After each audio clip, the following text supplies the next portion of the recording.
The Secret of the Plumed Serpent, page 232. Transmutations.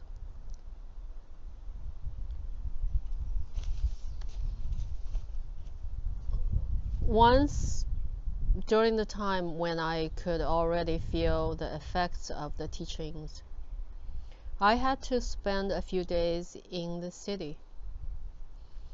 I stayed in an empty apartment which belonged to a friend of the healer's in a residential block. While I was there, I dreamed that I was a dog. I remember I could feel my snot and my teeth in a totally realistic way. What surprised me most was my dog's vision. I saw everything blurred or distorted and without color. In my dream as dog, I saw myself go up a staircase which looked like a mountain of steps before me. I passed through a metal door that was ajar. Up there, I could sense the fresh air and see the sky. Suddenly, out of nowhere, an enormous dog appeared, furious and running towards me with the clear intention of attacking me. I ran away from him, jumped a low fence, and fell into emptiness. In my dream, I saw the enormous dog that was chasing me jump the fence in my wake. In one last glimpse, I perceived his fright and heard him groan with regret for having had jumped, but it was already too late. I kept seeing dream images pass in front of me at full speed. I grabbed on to one of them. It was my room in the healer's house and my bedroll. Woke up and knew that I had been dreaming. I got up, went up the stairs leading to the roof of the building, and looked for the banister. I could see that down below lay the neighbor's dog, Alsatian, dead.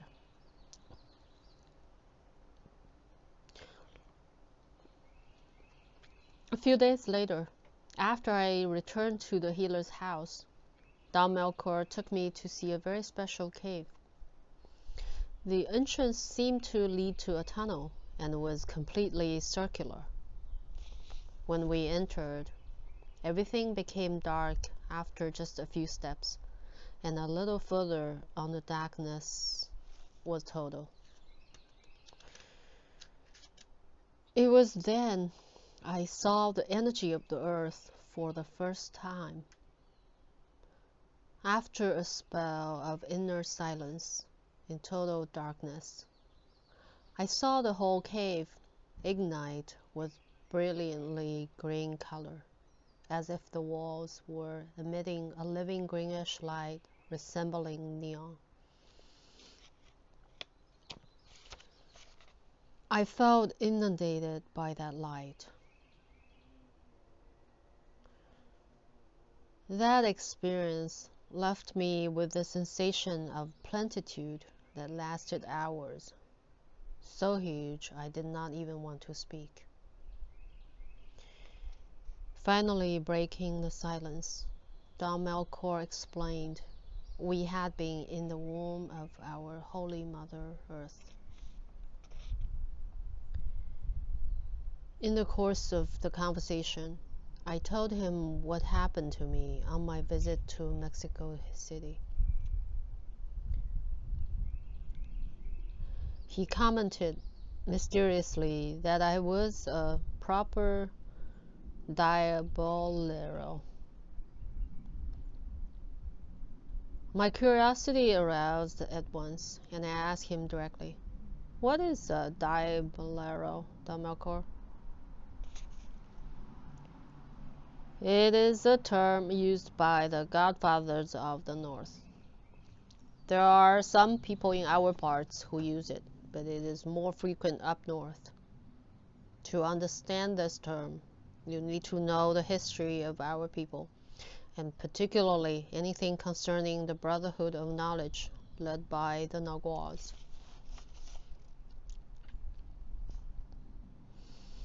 In ancient times, after the arrival of the conquistadors, the Naguals had to conceal their practice from laymen and assassins.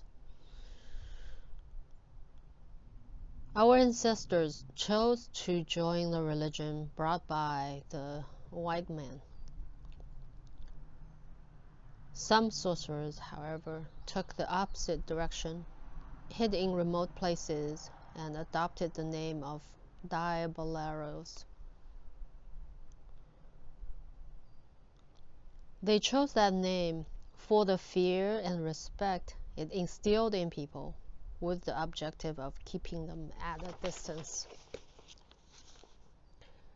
Diableros used the faith of people to frighten them. It was an effective strategy that worked for centuries.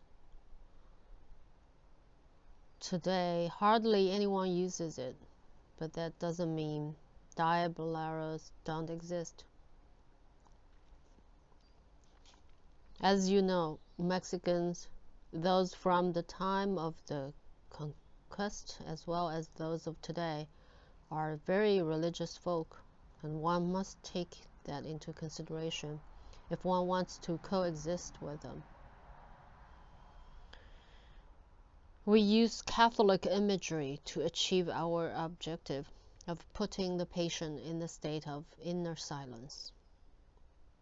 We exploit, so to speak, the patient's faith, only this time for his personal gain, to be healed. It's characteristic for diableros that they don't like having people around, which is why they scare them. To chase away the public, they generate fear, suspicion, and disgust. Yes, I understand. But what does it take for a sorcerer to be considered a diabolero?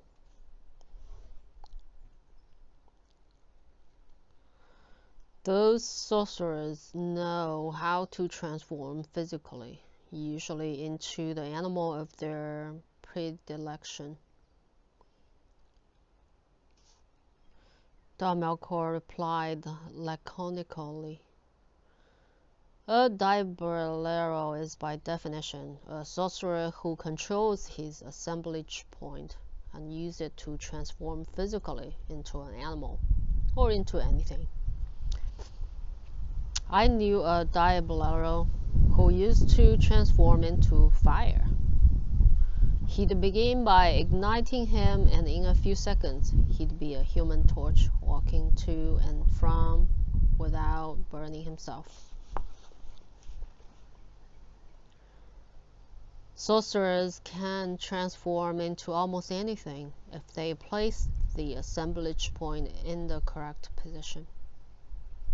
They can turn into whatever they want, from a microbee to an elephant. Some sorcerers spend their lives experimenting with alternative perceptions. For example, it's possible to try and experience the world from the perspective of an animal. I enjoy very much seeing the world as a falcon. He watched me as if measuring the effect of his words. Wow, can you really transform into a bird, Don Melchor? Yes, I can, and if you wish, I'll teach you how to do it, he said firmly. My mind suddenly went blank.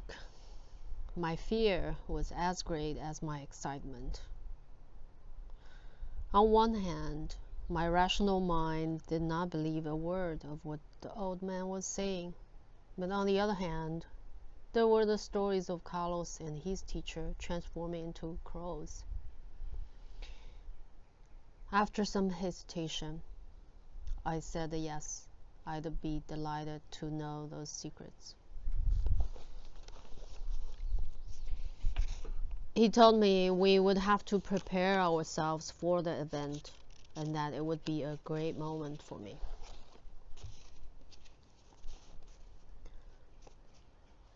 Long after that one conversation, one day Don Melchor and I were walking through the desert of Wirukuta on our annual pilgrimage. He called me and we began moving away from other walkers.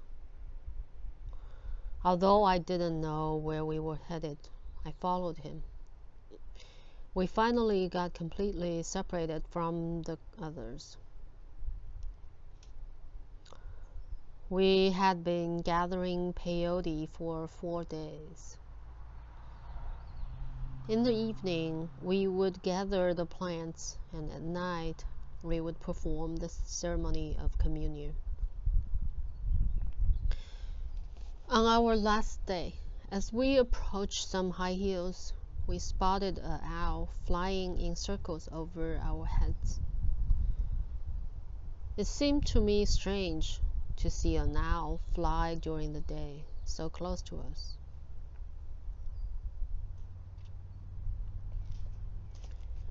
On impulse, I took a piece of my dry meat out of the rucksack and offered it to the bird. To my surprise, the owl flew up to where I was, took the food from my hand with its claws, and flew away. Don Melchor followed the flight of the bird attentively until it disappeared somewhere on the eastern horizon. He told me luck was smiling on me and that he was going to teach me a sorcerer's secret. I didn't know what he was talking about and asked him what he was referring to. He said the flight of that owl was an omen and that he was going to teach me secrets, but we would not discuss it there and then.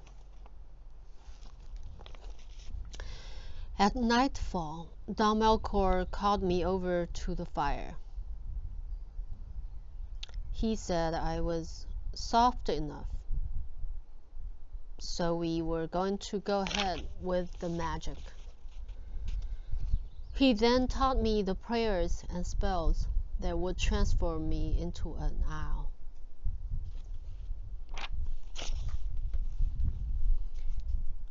We spent days working on the transformation as Don Melchor guided me step by step through the procedure. My reason was the greatest obstacle I had to overcome.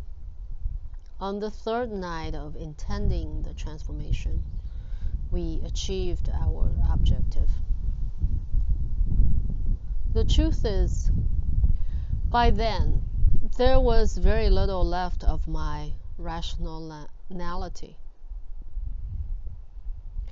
I allowed myself to go with the sound of Don Melchor's voice in such a way that when I noticed I was flying through the air, I had no fear whatsoever, as if I had done it all my life. I had transformed into an owl. I was looking at the world through the eyes of a bird and could perceive a small peak in front of my eyes. I could see the night with clouds all white in moonlight. Below, I could discern the outlines of the hills and of the cactuses on the plain. When I woke up, I was naked among the hills. I knew something phenomenal had happened to me. I felt sleepy. Thorns and small sharp pebbles were hurting my feet and brought me back to reality. I walked nearly half an hour to the place where we were encamped, and there I found Don Melchior. Laughing, he gave me my clothes and said, "What do you think you're doing, walking without clothes in the middle of the desert?" I laughed, too. I knew that he was teasing me good-naturedly in order to break my obsession with the experience I had just had. When we discussed it later, he told me, "In a transformation of that type, the return is always a bitch.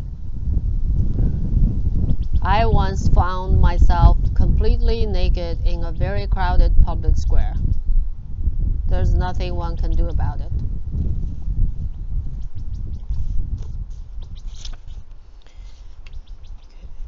So we're coming to the end of the book. It's called The Final Farewell.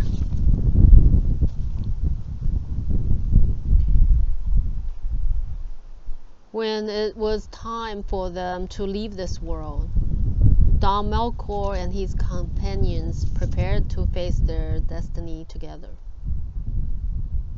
They were going to attempt the unthinkable, to perform one final maneuver as a group, the maneuver they referred to as the flight of the serpent. They were to jump together into an abyss.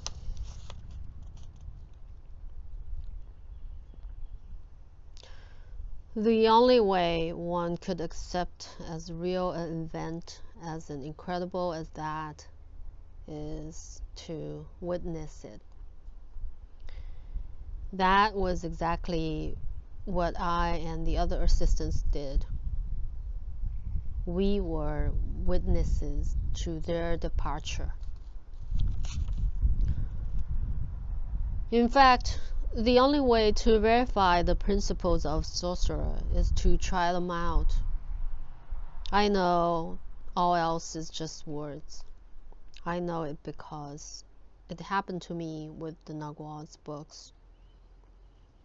Thus, respecting the omens that had led me to this point, I relate here the events that took place, so that the truth can be established. The claims Carlos made in his books about the departure of his teachers are in no sense metaphoric. The final jump into the abyss is a custom with the lineages of Nagual who practice that type of passage. This tradition remains as valid today as it always was. During my stay among them, the healers gave us explanations in various states of awareness about what they were proposing to do, and provided us with detailed instruction about everything regarding this ultimate voyage. In the beginning, while we were in the rational state of awareness, the reason they gave us for what they were planning to do was that they were going to heaven, that Father God was calling them. As we progressed, the direction of their explanations changed. They said, among other things, "We are going to throw ourselves into the adventure. We will make ourselves pass through the eye of the needle. We'll float off like a particle of dust into that immensity out there. Or we'll transform into a flying serpent and melt into the cosmos. Or we are going to travel with the emanations of the cosmic spider. Each of those explanations was accompanied by appropriate lessons and exercises. One time I asked Don Melchior crabbily why we had to be drip-fed information. He said, "It's useless to give information that isn't going to make sense to you. We wouldn't be giving you anything. Explanations are given according to the apprentice's capacity to receive. The animals in the zoo are given fruit inside blocks of ice so that they cannot gobble it up all at once, but have to consume it little by little. An instructor must proceed in the same fashion, teach his apprentice in small morsels so that he can assimilate the knowledge without indigestion." He laughed at this joke. As part of our practice, the healers had occasionally taken us in our dreaming to a place they called the edge of the world. At first, I perceived it as an immense cave, but after a few visits, I began to see it as a tunnel of yellowish energy. It was as if we were floating in a sea of sparkling lights. There was nothing else there, only the yellow brilliance. The healers ironically referred to that last outpost as the gates of heaven. In more formal conversations, however, they refer to it, the perceptual limit, as the gates of freedom or the gates of eternity. To reach that place in dreaming is a big achievement, Don Melchior said once. To turn that into a real warrior's feat, however, one must go there with one's whole body. My insides cramped just hearing him say those words. The mere thought of entering that place with my physical body made me shiver. Among ourselves, we, the assistants, had already discussed the subject of grandparents' departure a great deal. We had carefully considered our chances of survival as a group once we were abandoned to our fate. We had known for years that the moment of grandparents' departure was nearing, but no one knew the exact date. So we were suddenly struck when Don Melchior announced his last day on earth. On hearing his words, a shiver ran through my whole body. I was like a condemned criminal who, although knowing what lies in store for him, still feels genuine surprise when the fatal day arrives. On his last day, Don Melchior got us together and said,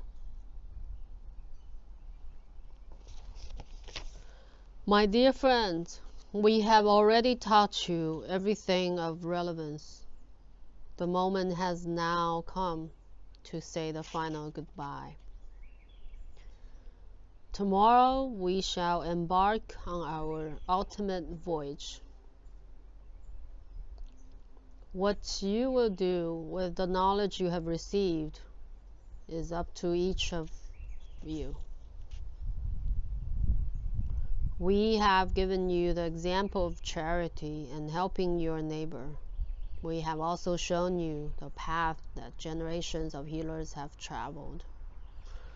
It only remains now to give you the ultimate demonstration of our faith.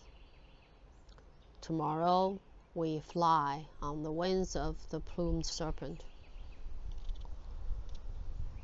This is a mandatory step we all have to take one day, in one way or another, willy-nilly. After a lifelong preparation, sorcerers go to their appointment with death, armed with impeccable recapitulation of their lives. In exchange, death will let them pass free, as if they'd never existed. It befalls to you, my dear friends, to witness our departure, as we had to be present when our teachers took their leave.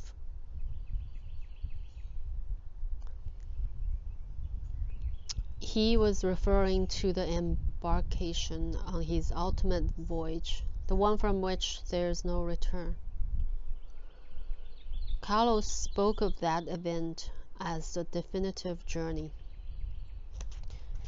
The healers called it the flight of the serpent.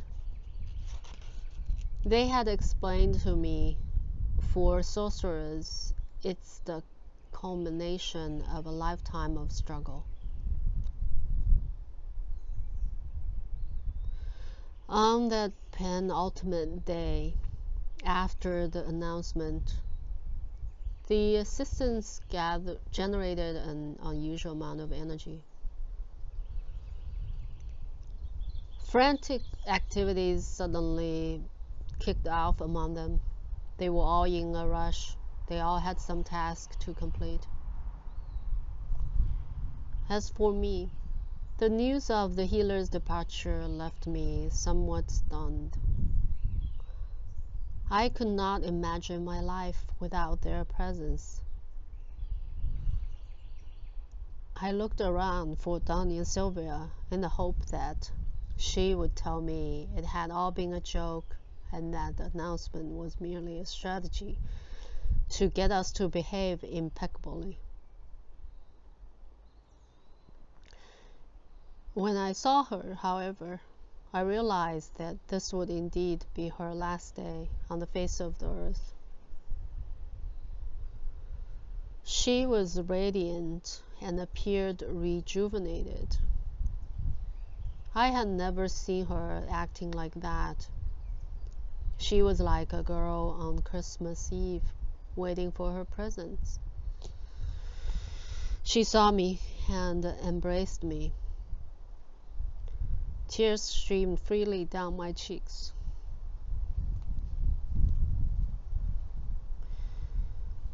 She said, "This is not the occasion to be sad. On the contrary, we should celebrate. We've been preparing for this moment all our lives, and the day has finally come. So we should be happy that we are on the point of fulfilling our destiny."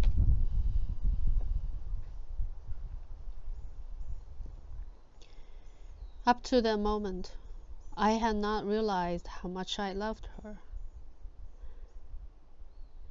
I told her that the idea of losing her was wringing my insides.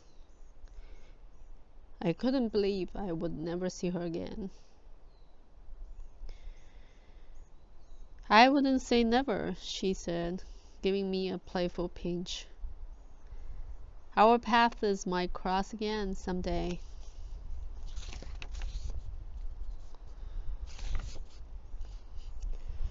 We then got ready for our last ritual together, which was to take place on the same hill where Don Melchior had taken me once to tell me about the plumed serpent.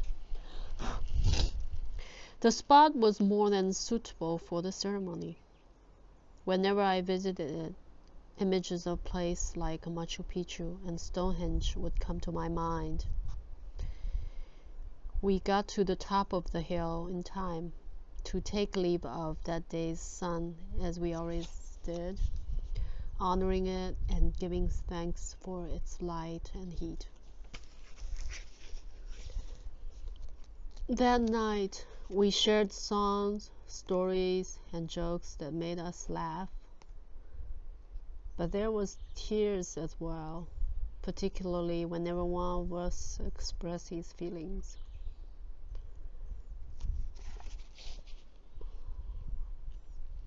My emotions were high during the final ceremony. We all wished the voyagers all the very best from the bottom of our hearts. Whenever we previously met in that place, each one had his own designated seat. But that night, with the hour approaching, they seated us further away from the edge of the cliff. The first rays of the rising sun showed up just in time to witness the setting of the planet Venus, called Tehuizalcoatl in the native language. That is the ancient name for the bright morning star, and also another name of Quetzalcoatl. Not a coincidence. The grandparents adopted the formation of the serpent, with Doña Sylvia and Don Melchor at the head of the fire.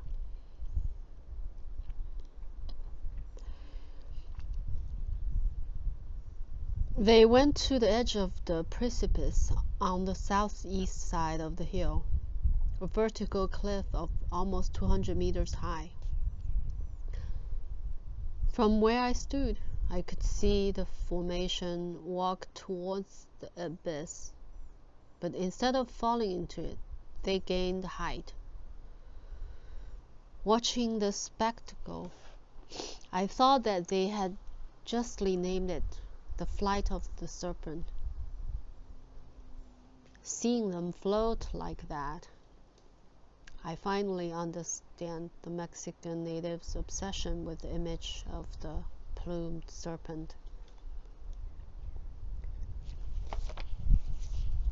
The light hovered over us for a moment, and I remembered the vision of Quetzalcoatl I had had at the ceremony center. Then they reorganized, forming a circle of energy that vibrated as if it were high voltage electrical wire. Beginning to shine, the images of the sorcerers became diffused. I saw them as a luminous circle floating in the air, reminding me of the descriptions of flying saucers. Suddenly, the intensity of the brilliance became like that of the sun, blinding if looked at directly. Then they turned into a bubble of light. The sphere of light made one last turn above the mountaintop and disappeared in the direction of the star of the east. That was the last time I saw the grandparents. We are now on our own, retracing as best as we can the path of our teachers. We have done well in our struggle with the new Nagua pair at the elm. With the Atokayo, we have made progress in molding ourselves to our own matrix, so that one day, perhaps, we might, like the healers did, fly free too into that immensity out there.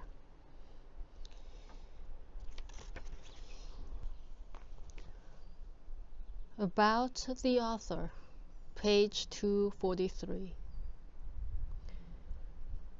Not much is known about Armando Torres.